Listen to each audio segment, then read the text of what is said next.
खबर आगरा से है। आगरा विकास प्राधिकरण की ई टेंडर प्रक्रिया पर व्यापारियों ने विवाद खड़ा कर दिया है। इनर रिंग रोड के पास रहनकला टोल प्लाजा पर बने दोनों फूड कॉर्नर के लिए जारी नई टेंडर को लेकर छोटे व्यापारियों ने गंभीर सवाल खड़े किए हैं। व्यापारियों का आरोप है कि टेंडर की शर्तें इस तरह बनाई गई हैं जिससे MSME और स्टार्टअप से जुड़े उद्यमी बाहर हो रहे हैं और बड़े कॉर्पोरेट्स को फायदा मिल रहा है। आगरा विकास प्राधिकरण ने रहनकला टोल प्लाजा के दोनों ओर बने फूड कॉर्नर के लिए नई ई टेंडर प्रक्रिया शुरू कर दी है, लेकिन इस टेंडर को लेकर लघु एवं मध्यम व्यापारियों में नाराजगी है। व्यापारियों का कहना है कि टेंडर में प्रति माह 4 लाख रुपए किराया तय किया गया है, जबकि टेंडर की अवधि 11 वर्ष रखी गई है। इसके साथ ही उत्कृष्ट कार्य के नाम पर 7 वर्ष का अतिरिक्त विस्तार भी प्रस्तावित किया गया है।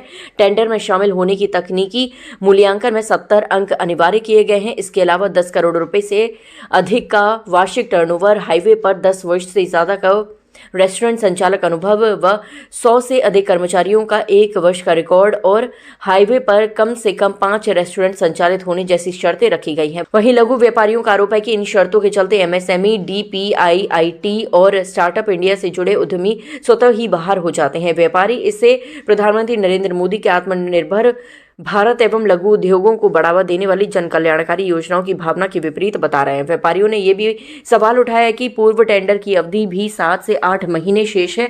इसके बावजूद नई ई टेंडर प्रक्रिया क्यों शुरू की गई? छोटे व्यापारियों का कहना है कि इस फैसले से न सिर्फ स्थानीय व्यापार प्रभावित होगा बल्कि रोजगार के अवसर भी सीमित हो जाएंगे। व्यापारियों ने टेंडर की शर्तों में संशोधन कर MSME को अवसर देने की मांग की है। दैनिक खोज इंडिया के लिए संवाददाता शशिकांत गुप्ता की रिपोर्ट। तो फिर मैंने छोटा सा फूड कोर्ट टाइप का बना रखा है। अभी यहाँ पे ना ADA में एक टेंडर निकाला है, एक इस फूड कोर्ट का, एक सामने वाले फूड कोर्ट का, जिसमें कि उन्होंने रेंटल इनका दोनों का निकाला है 4 लाख रुपए महीने का।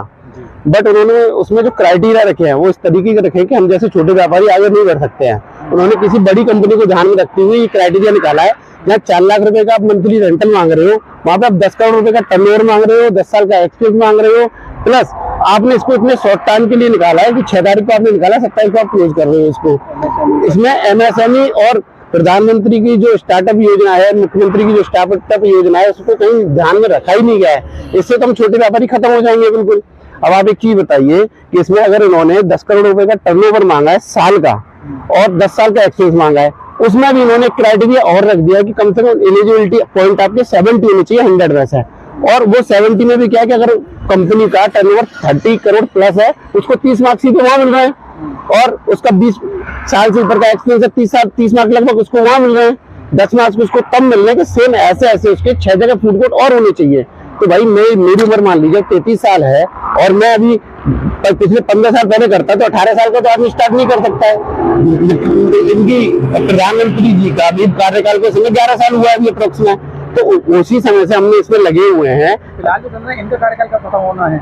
इनका कार्यकाल जून 2026 में खत्म होना है। तो मेरी समझ में ये नहीं आया है कि इसको इतना जल्दी इतनी लॉन्ग पीरियड तक क्यों निकाला गया है कि आपने उसको जनवरी में निकाल दिया, जबकि ये पहले भी 2 साल के लिए थे।